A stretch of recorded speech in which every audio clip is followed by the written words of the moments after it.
Bienvenidos, ya estamos de nuevo juntos en otro encuentro con la ciencia y les propongo comenzar revisando el trabajo independiente de nuestra lección anterior. Observemos entonces la lámina.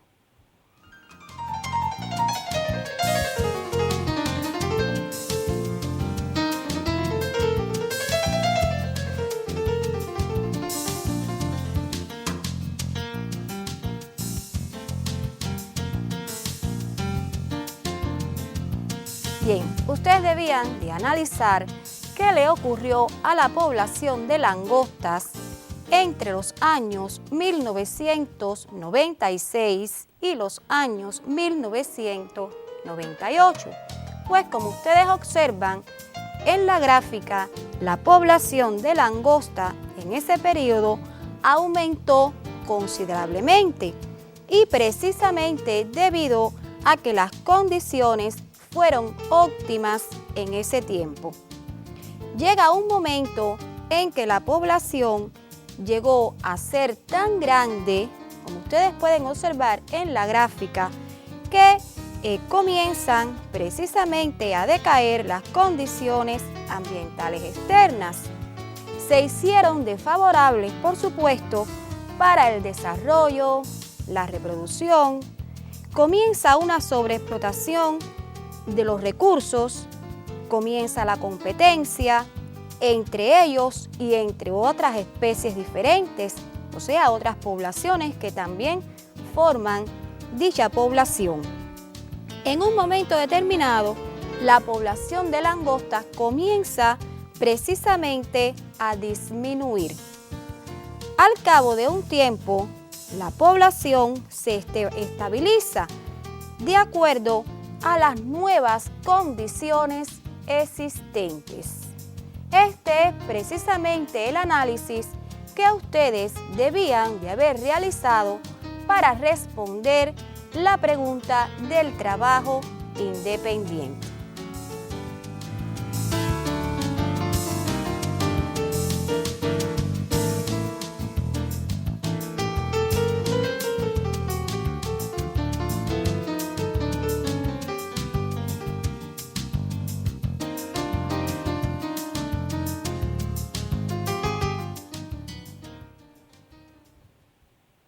Después de haber realizado un análisis del nivel de población, les propongo continuar profundizando en los niveles de organización de la materia.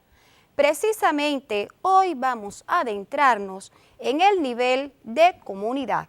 Les propongo entonces observar el título de nuestra lección.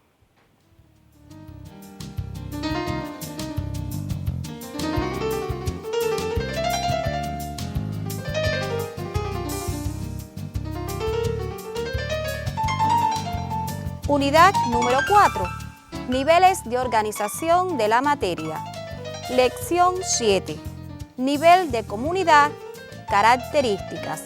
Vamos a definir las características de este nivel de organización de la materia.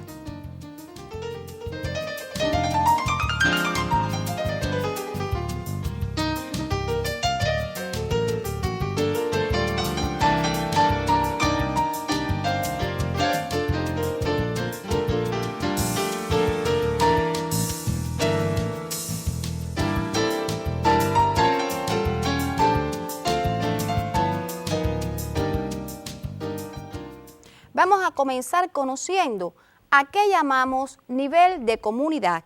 Observemos entonces el siguiente esquema.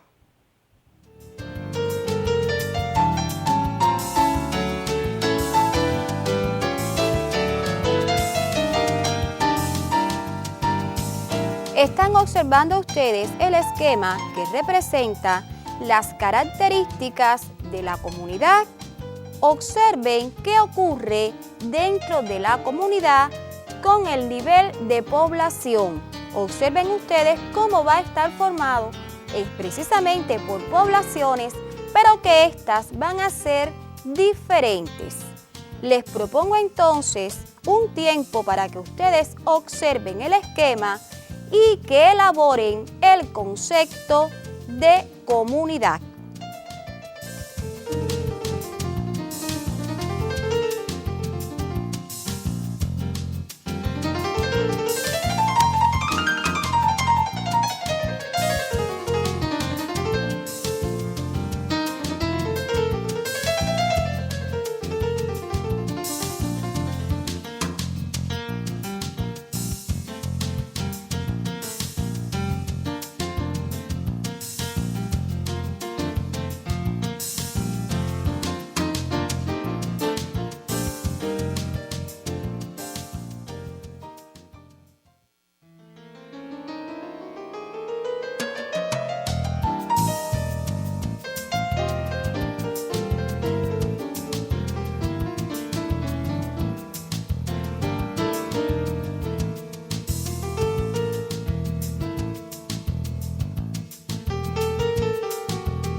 Bien, espero que ya ustedes hayan sido capaces, junto con su facilitador, de llegar con sus propias palabras a un concepto.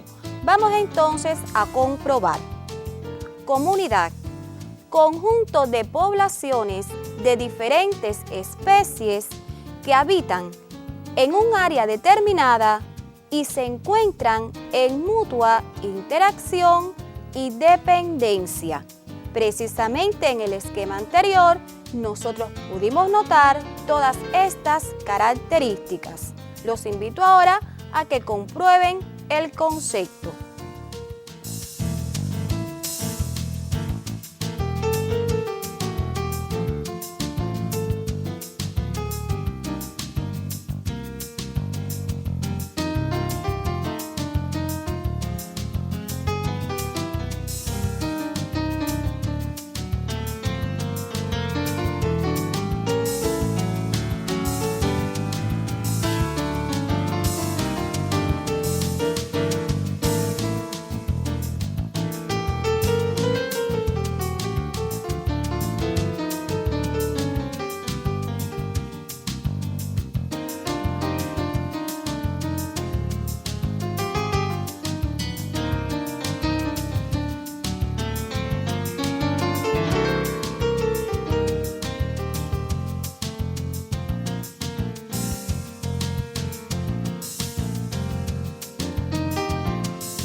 Y ahora, para aplicar las características de este concepto, los invito a observar algunos ejemplos de comunidades.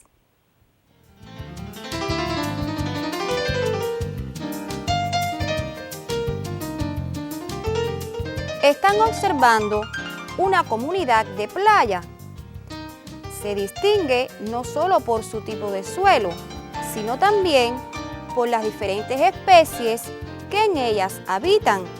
Son características, por ejemplo, de este lugar: algas, pitones, cangrejos, erizos y fundamentalmente la presencia de plantas típicas de este lugar.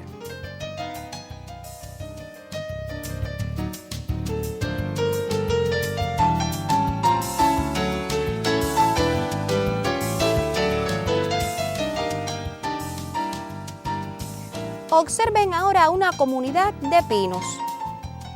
En esta comunidad, las especies fundamentales que lo forman son los pinos, pero asociados a ellos viven poblaciones de organismos como por ejemplo insectos, ácaros del pino, vigiritas y hongos. Están observando también otra comunidad de pino con las mismas características.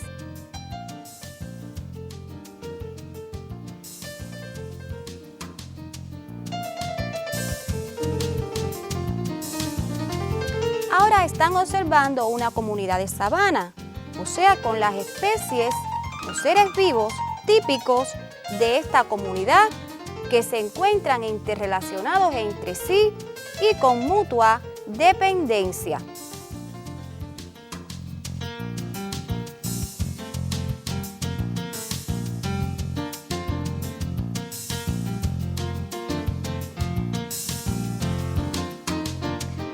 Observen una comunidad de desierto, las especies típicas, los cactus, pero también en ellos podemos encontrar insectos, mamíferos, arácnidos, que también son típicos de esta zona y se interrelacionan entre sí.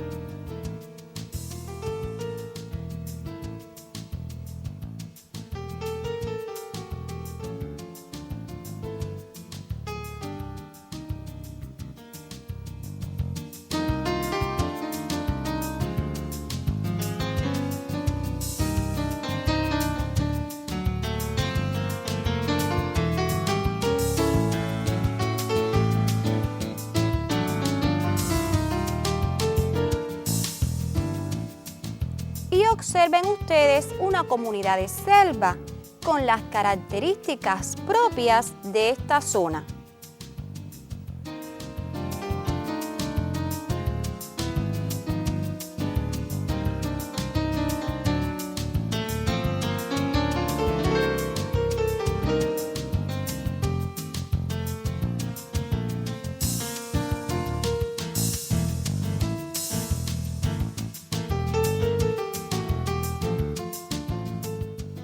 Creo que con estos ejemplos que observamos pudimos profundizar en el concepto que vimos anteriormente del nivel de comunidad precisamente.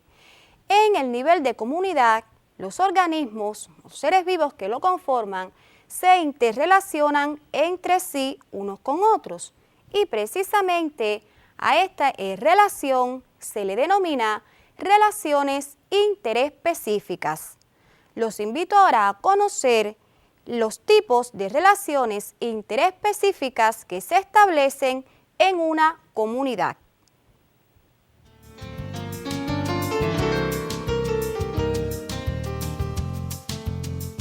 Relaciones interespecíficas.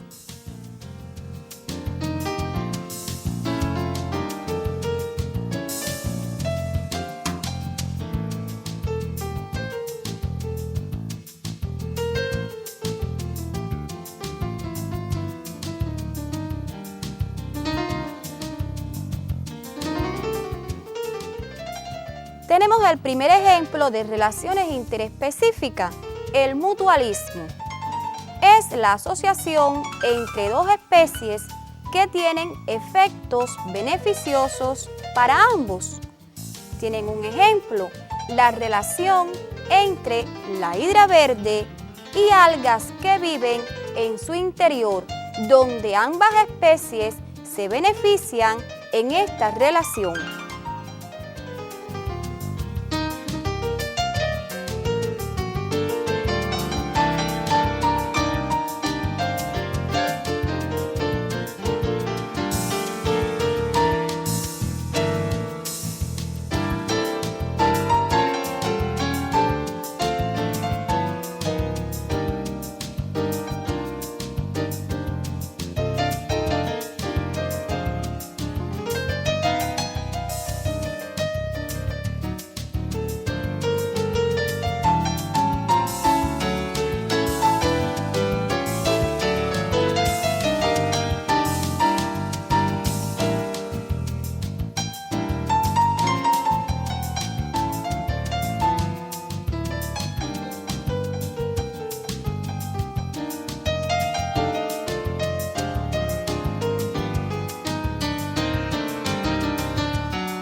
Y otro ejemplo de mutualismo, el que se establece entre plantas leguminosas y bacterias fijadoras del nitrógeno atmosférico, donde precisamente ambas especies, también se van a beneficiar.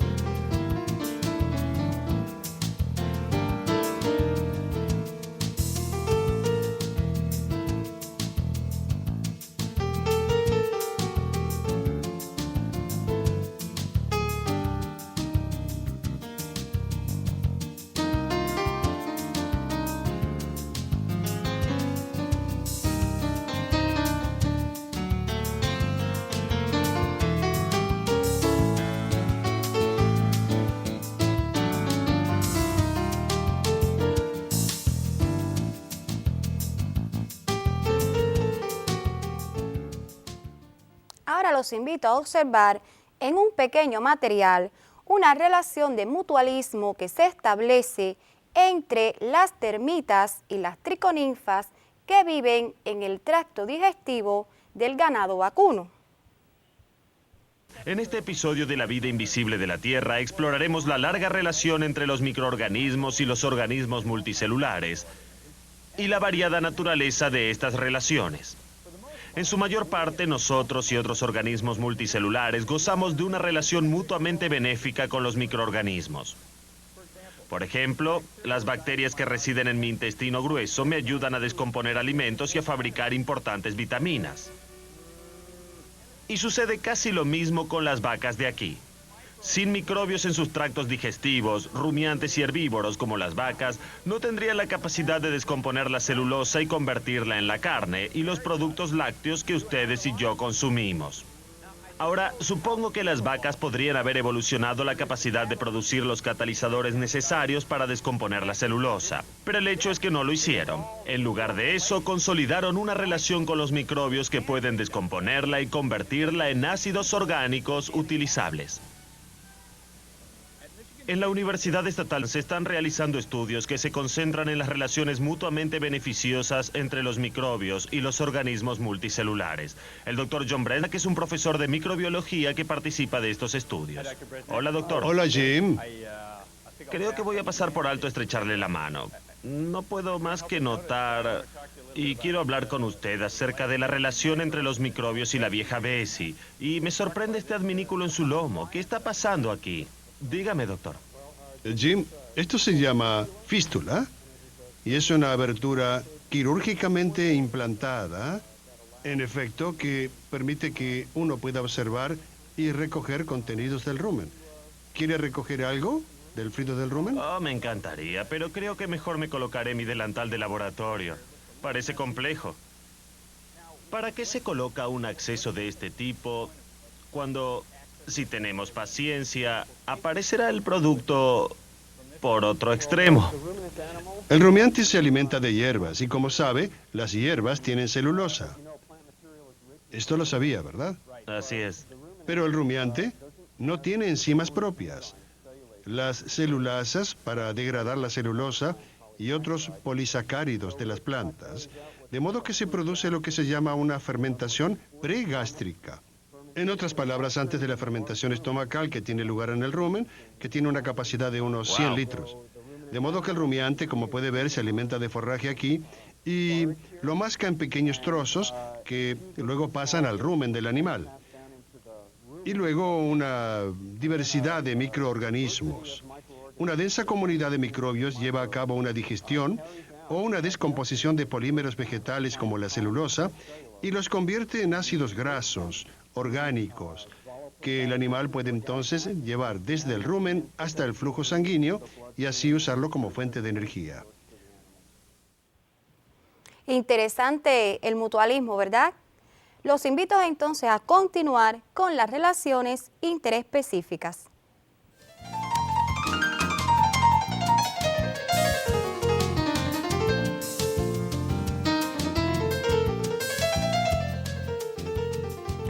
Relaciones interespecíficas.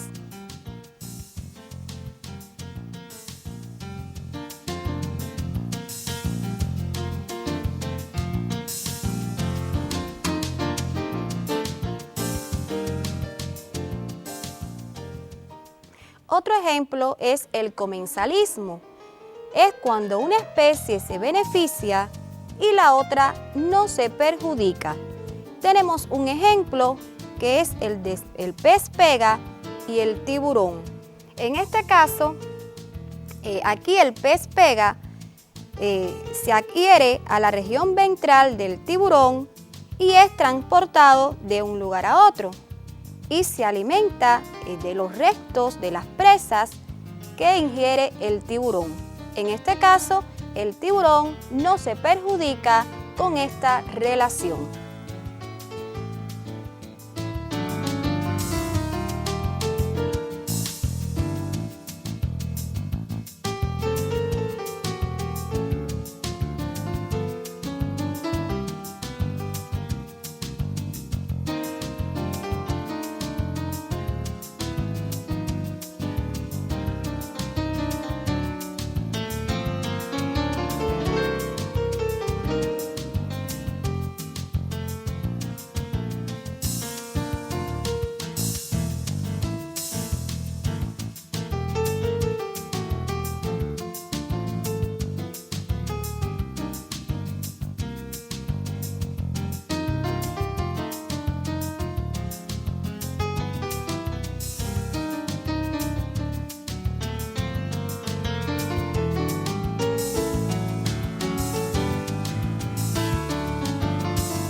Otro ejemplo es la depredación. Los organismos de una especie devoran a otros de otra especie. Aquí el consumidor mata a otro antes o cuando se lo está comiendo.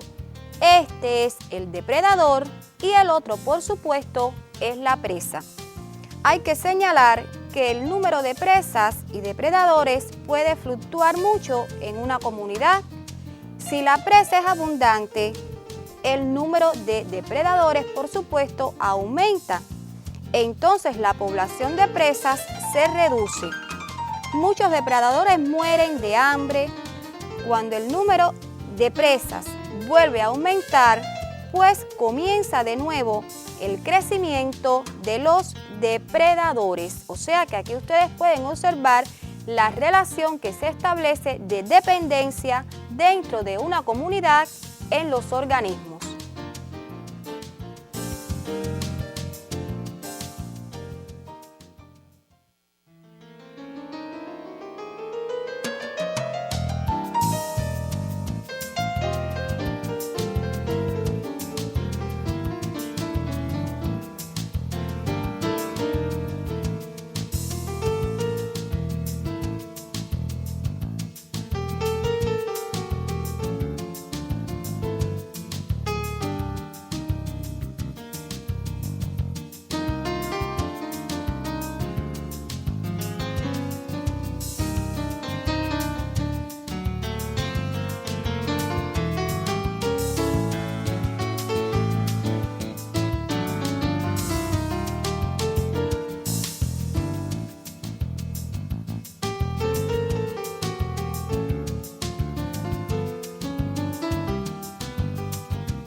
Otro ejemplo de relación interespecífica es el parasitismo.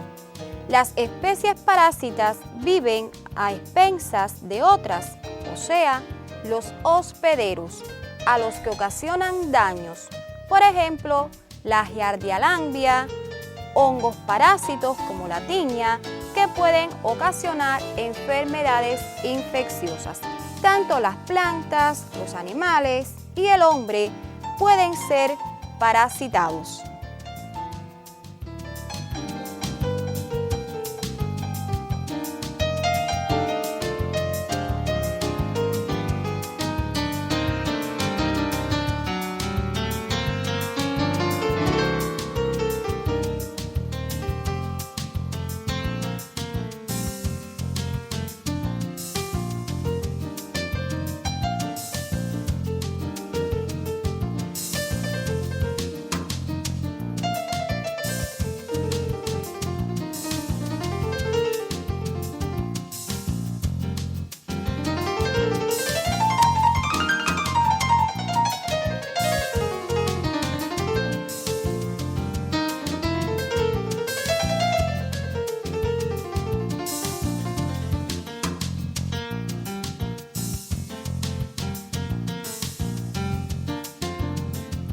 Y la competencia interespecífica, que es cuando dos especies interactúan, pues utilizan el mismo recurso del medio ambiente que se encuentra limitado y por supuesto una de las dos o ambas se perjudican.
hemos analizado las relaciones interespecíficas que se establecen entre los seres vivos en una comunidad cualquiera.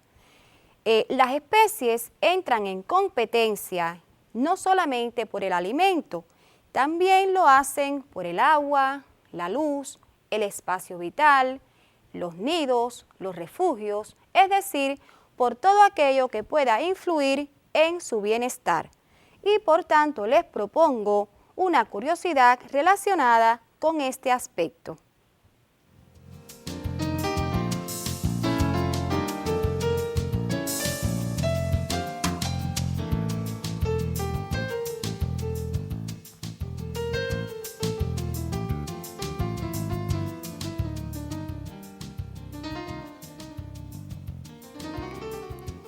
Entre las plantas también hay competencia.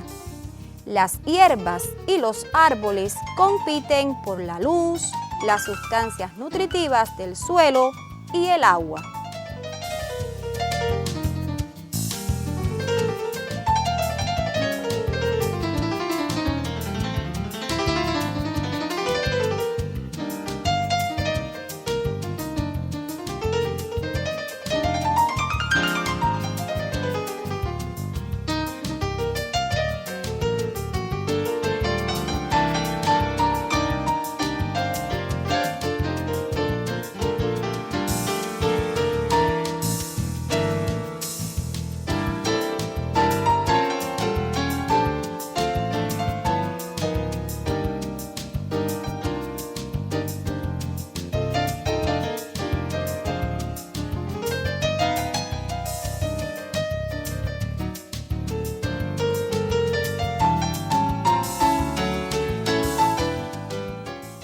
Hay que señalar que al igual que en las poblaciones, las comunidades también cambian, o sea, que se pone de manifiesto la dinámica de las comunidades. No se mantienen estables por diferentes factores. Por lo tanto, los invito a tomar la siguiente nota.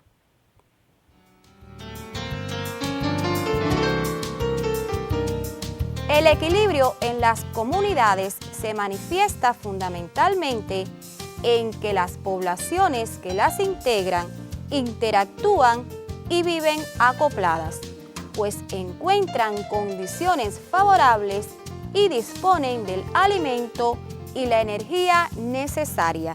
Creo que ya anteriormente hemos analizado todos estos aspectos.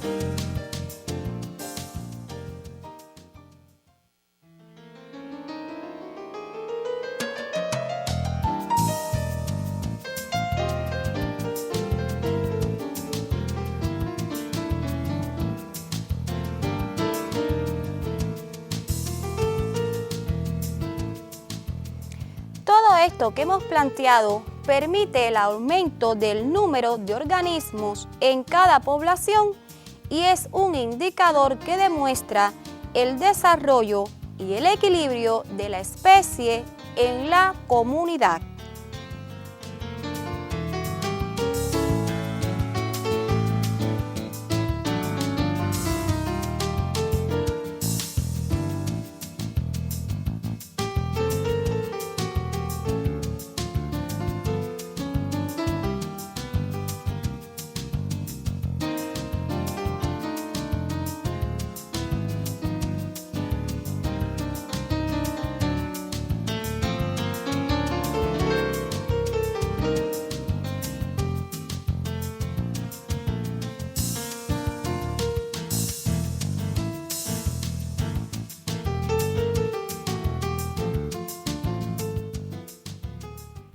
La estabilidad en la comunidad, por supuesto, es relativa, pues en esta siempre van a ocurrir cambios debido a los factores abióticos y bióticos.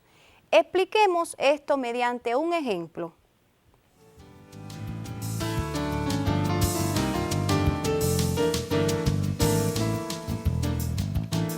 Están observando un bosque. Las condiciones de poca iluminación, alta temperatura, extremada humedad que allí existen permiten la vida de un sinnúmero de organismos que se encuentran adaptados precisamente a esas condiciones. Si parte de este bosque, por ejemplo, es devastado por algún incendio o por una tala indiscriminada, pues muchas de estas especies que en él se encontraban anteriormente desaparecen, pues la incidencia de los rayos solares, la temperatura y la humedad, imprescindibles para muchos de ellos, habrán variado. Sin embargo, al ocurrir esto, otras especies, sin dudas, encontrarán condiciones favorables a estas nuevas condiciones existentes en este bosque. Esto demuestra precisamente que las comunidades cambian constantemente, aunque a veces no nos percatemos de ellos. Tomemos entonces la siguiente nota.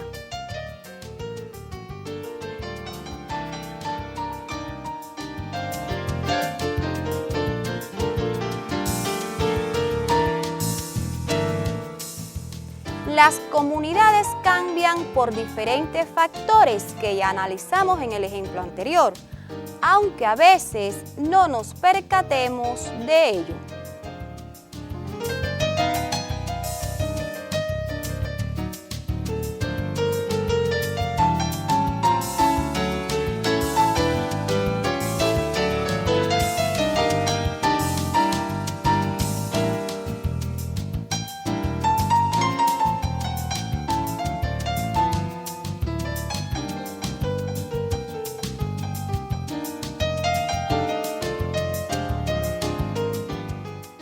Estamos hablando precisamente de factores que intervienen en los cambios que se establecen en las comunidades.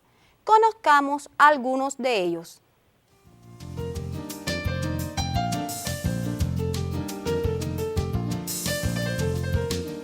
Factores del medio ambiente.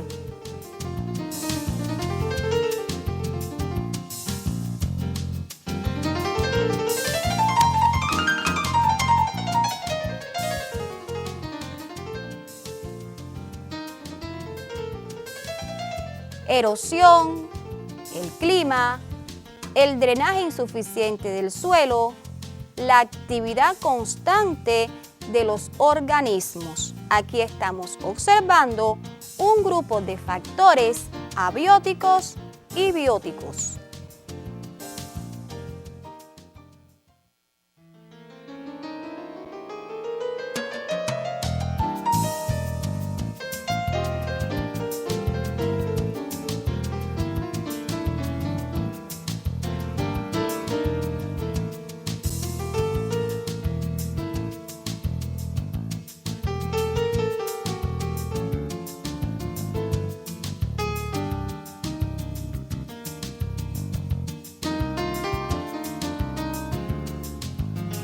Estas marcadas modificaciones que ocurren en las comunidades por la acción de algunos de estos factores determinan precisamente las sucesiones ecológicas.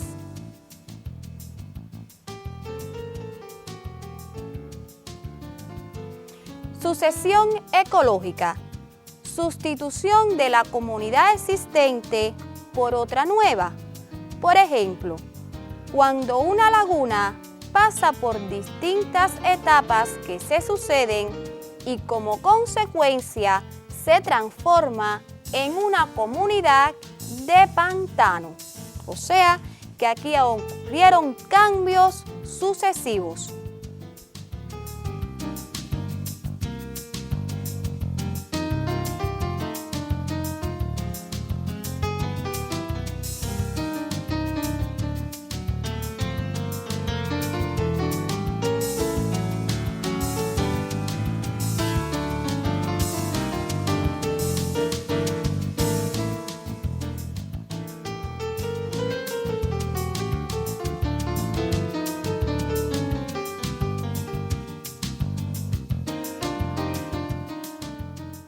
todo esto que hemos analizado, por supuesto, determina la dinámica que se establece en las comunidades.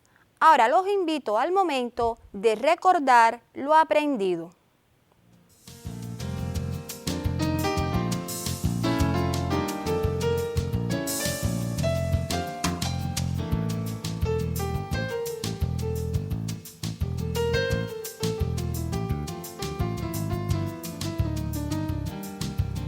Las relaciones interespecíficas que se establecen en las comunidades podemos observarla mediante la competencia interespecífica, el parasitismo, el mutualismo, comensalismo y depredación.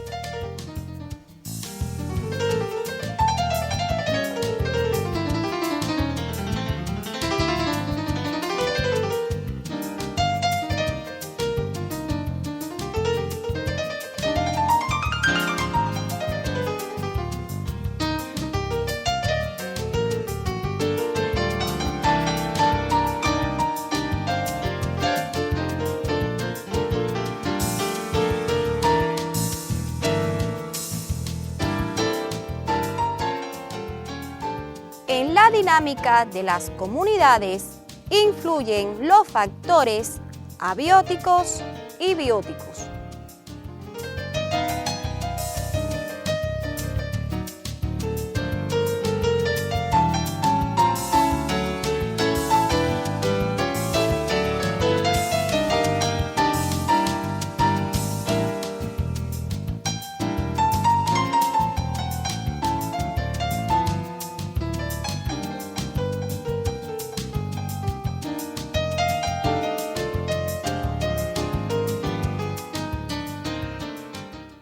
Y para que continúen profundizando en el nivel de comunidad, les voy a proponer un trabajo independiente.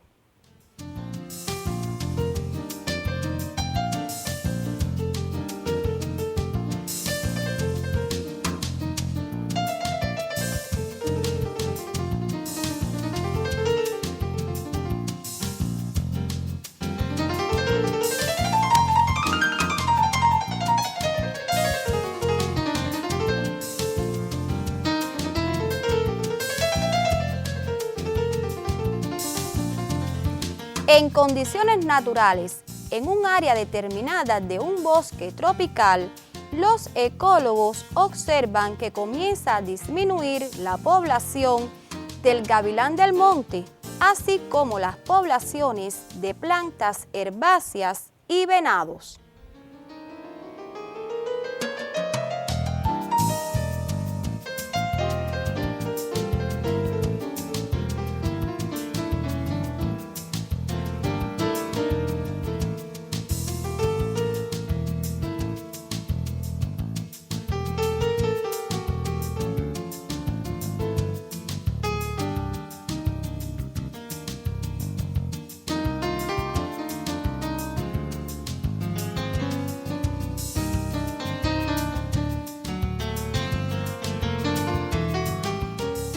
¿A qué puede atribuirse este fenómeno?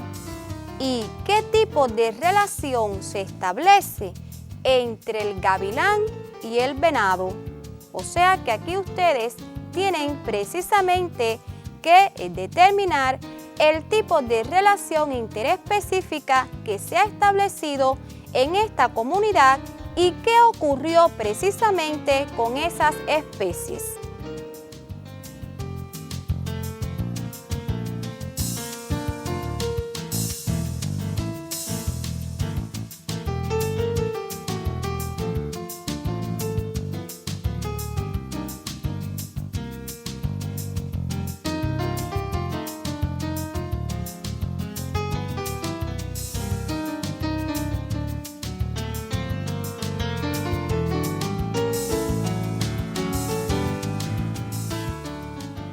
También les propongo que realicen las actividades que aparecen en su folleto. Y con esto me estoy despidiendo hasta un próximo encuentro con el maravilloso mundo de las ciencias. Hasta pronto.